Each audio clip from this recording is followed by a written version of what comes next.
All right, so this one is the last one here. Northern Lights. I've had a bit of an obsession with the Northern Lights lately. So when I was doing the sample for the Galaxy one, I'm like, I bet you could do this and it would be really, really cool. And it worked out. I loved how it worked out, so I thought I'd share it with you. So exactly the same technique with scribbling onto the cardstock, but I am just doing it in a little bit different formation. Once again, you have control over where you lay these colors down. When they blend and move, when you add the water, it's just gonna do what it's gonna do. Like this is a green color. I wasn't expecting to get so much of a yellow tone in there, but I love it. That's part of the fun, is seeing what happens. So I want to get a little bit more blue behind the trees, of the lighter blue there, so that I can see the silhouette of the trees. And then the navy of the sky. And I didn't do this in this sample, but you could take the same Posca pens and add stars to the sky on this one as well. It would be really, really cool as well.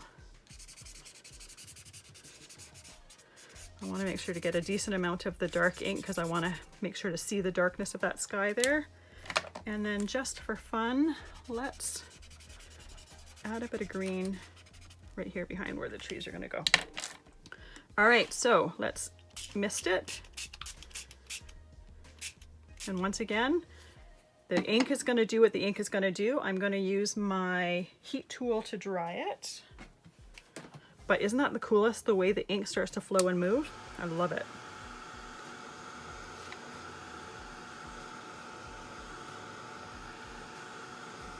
And once again, like before, if you get, say you don't like that line that's appearing at the top there, you can use your paper towel and you can just dab it to get it off there.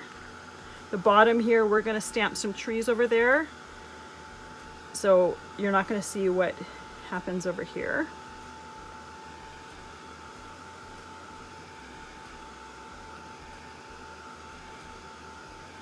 All right, so the top is pretty much dry.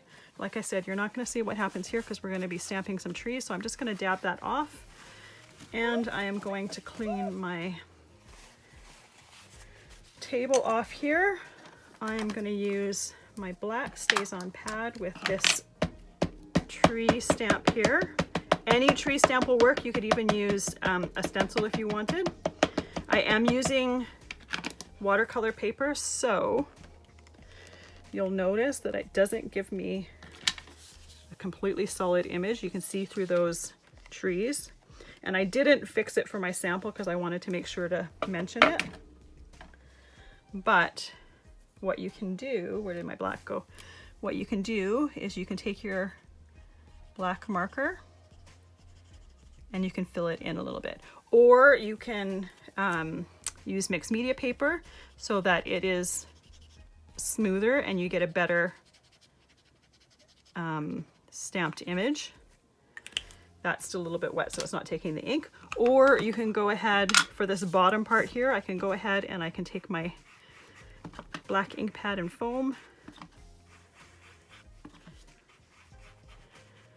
and I can fill that in right there. So I would definitely use the marker for the parts of the trees if there were some parts that were not as solid as you want them to be, because you'll have a little bit more control. You won't have any control if you're using the jumbo dauber, as well as the fact that I love seeing the pokes of light through the trees there.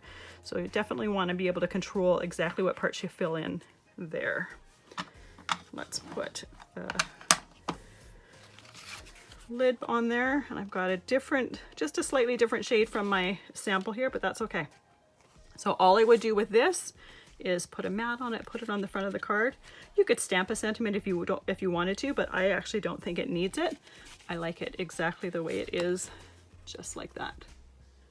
I love what those inks do.